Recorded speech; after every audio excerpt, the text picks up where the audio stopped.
desperate or needy or hey, motho hana plan mo living now he's trying to like kind of like not necessarily leech off. Okay, somebody is asking to join. Yeah, Sandra yeah. coming. Yeah. You can. I just invited few people. There's a group of people. I just Oh, want okay. them to get involved, part of these conversations. Yeah, I should have Oh, just. okay. Yeah. Awesome stuff. Right. Yeah, so from a mentorship perspective, how could one has got that kind of mentality that is bruised from society, airing? No, if you go and approach a mentor asking them to help you business wise, they're gonna seem like it's gonna seem like like you know that mentality where you have like an inferiority mindset where you're afraid of approaching people because you always feel like they look down on you. From that place, how would you advise somebody like that to how would they go about getting mentored and getting themselves set up in such a relationship where they can be mentored spiritually, physically, entrepreneurially, and all of that, etc. I think fundamentally, and this is important, and I think you should just capture this thought, what I'm about to say.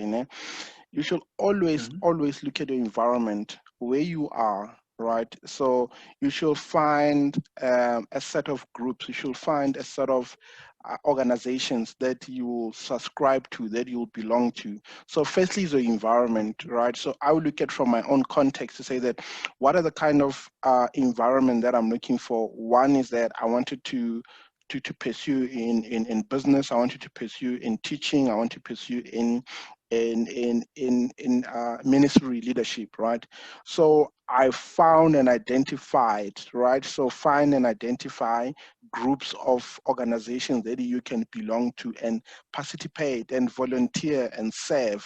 That's the most important thing, because i.e., let me give you this example, right? You cannot want to say that you want to be a particular person, but you go and want to, let me just give you this bad example. You can't go to a tavern looking for a mentor in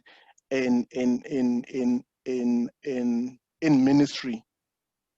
So Yes. your environment, all in all, is not at the right place.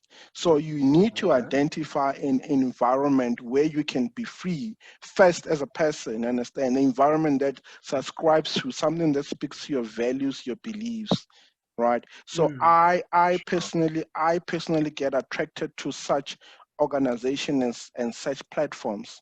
So I went and identified an environment that you belong to, an environment that you can subscribe to. So firstly was one of the things that I think I did highlight in my book, the marketplace ministry, right? So I Yes. subscribed and I served into that. So you, by serving and subscribing and working and developing yourself, you will find those mentors, because those people, the likely chances that there's some common things about you guys. Your belief system and your values are not necessarily the same, but they are aligned. So you are working in the same journey, right? So like with the same thing, when Jesus has had about 11 or 12 disciples, right? So they followed him to his journey. So that's the most important thing. So you need to make sure that you follow the right leaders, and by doing that you will then find yourself in a situation where you can ask one of the guys that, you know what, I love your journey and I like you to mentor me. I like you to teach me about the certain things, because your journey and my journey, is I want to see myself being there in that position, because there's one important thing about leaders. Leaders that must train other leaders to become future leaders. That is a great leader. Those are one of the attributes of being a leader, that you must train other people. You understand? For if when you find yourself that someone mentor in this session and they don't want to mentor you, I've got bad news for you. That person is not a leader. Is not a leader. You should just walk away and say, God, thank you for that. You know what? That person I was seeing as a leader is not a leader, because leaders are teachers. And leaders, they make sure that, they share information so that their purpose and their values that can continue for the longest time. So environmental how it's very important. Look at where you want to be, look at where, if you want to participate, if you want to go into politics, belong to a political party that speaks about what the things that you believe about, even though you might not be 100%, but at least find a halfway ground where to say that I want to be a political leader, let me go join a political party.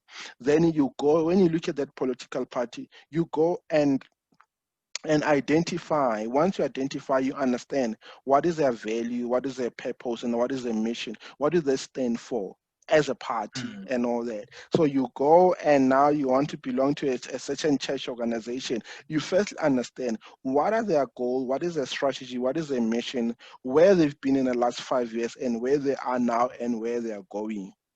Then you can go and join that political party or that church ministry or that business organization. So there's a lot of groups of society